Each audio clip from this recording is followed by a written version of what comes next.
नमस्कार, आप देख रहे हैं एशियन न्यूज नेटवर्क और मैं हूं आपके साथ ज्योतिका। आइए रुक करते हैं खबर की ओर। विवादित बयान पर पुलिस द्वारा एफआईआर को लेकर सपा प्रत्याशी सनातन पांडे ने दिया प्रतिक्रिया। कहा, बीजेपी के इशारे पर हुई एफआईआर में डरने वाला नहीं, बाहर से भी चुनाव लड़ूंगा और जेल के भीतर सलाखों से भी चुनाव लड़ूंगा। खबर बलिया से है, जहां 2019 लोकसभा चुनाव को लेकर विवादित बयान पर बलिया लोकसभा सीट से समाजवादी पार्टी के प्रत्याशी सनातन पांडे पर पुलिस द्वारा दर्ज कराए गए मुकदमे को लेकर फिर से एक बार बड़ा बयान दिया। मीडिया के सवाल का जवाब देते हुए कहा, भाजपा के इशारे पर मुकदमा दर्ज हुआ है क्योंकि शासन और सत्ता उनकी है।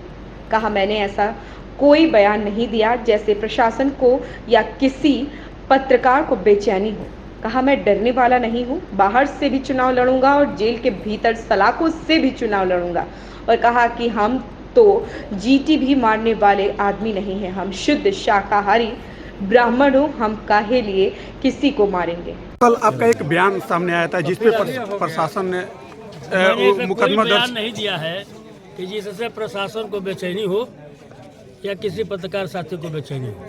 अगर हमें चींटी भी काटती है तो ये जो है एक अपने आप हमारा हाथ वहाँ पहुँचता है।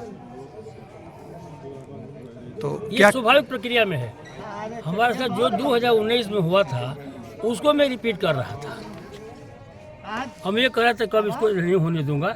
2019 में जो है जनता मुझे आशीर्वाद दी तो मैं उसको स्वीकार करूँ। तो जिस तरीके से प्रशासन ने आपके खिलाफ मुकदमा दर्ज किया, क्या आपके काफिले से या भारतीय जनता पार्टी का शासन है, उन्हीं का प्रशासन है, जो चाहे वो करें, लेकिन हम लोग डरने वाले नहीं हैं।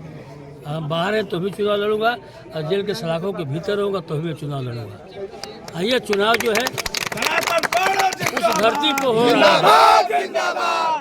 उस धरती पे हो रहा है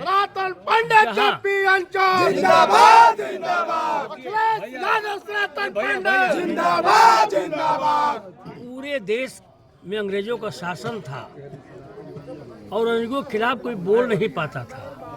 इसी धरती से जो है, इसी धरती पर पैदा हुए थे मंगल पांडे, जिन्होंने अंग्रेजों के खिलाफ बोलने का काम किए और प्रथम शहीद जो है वो भारत के हुए। वो इसी से शुरू हुआ था।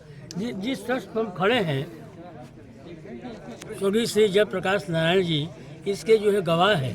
अगर हिंदुस्तान में लगा तो उस कांग्रेस की हुकूमत से हमको तकलीफ है या जनता को तकलीफ है, गौ कीजिए, तो उन्होंने आंदोलन छेड़ा और उन्होंने उनका आंदोलन जो है सफल हुआ। वो समाजवादियों का ही आंदोलन था। आज समाजवादी पार्टी ही एक ऐसी पार्टी है, हमारा गठबंधन आज की तारीख में ऐसा है कि जो इनको सत्ता से हटा सकता है और देश के नौजवानों के मुताबिक, गरीबों के मुताबिक, किसानों के मुताबिक, भारत के संविधान के मुताबिक भारत में सबको जीने का अधिकार दिला सकता है, तो सिर्फ गठबंधन दिला सकता है। यानी कि आपका कहना का मतलब कि जो एफआईआर हुई है वो कहीं ना कहीं बीजेपी के इशारे पर ही आपके ऊपर एफआईआर की गई है। बिल्कुल सही बात है। हम चींटी मारने वाला आदमी नहीं है, हम शुद्ध शाकाहारी ब्राह्मण हैं, हम काहे किसी को मारेंगे। इस खबर में बस इतना ही। बने रहिए एशियन न्यूज नेटवर्क के साथ।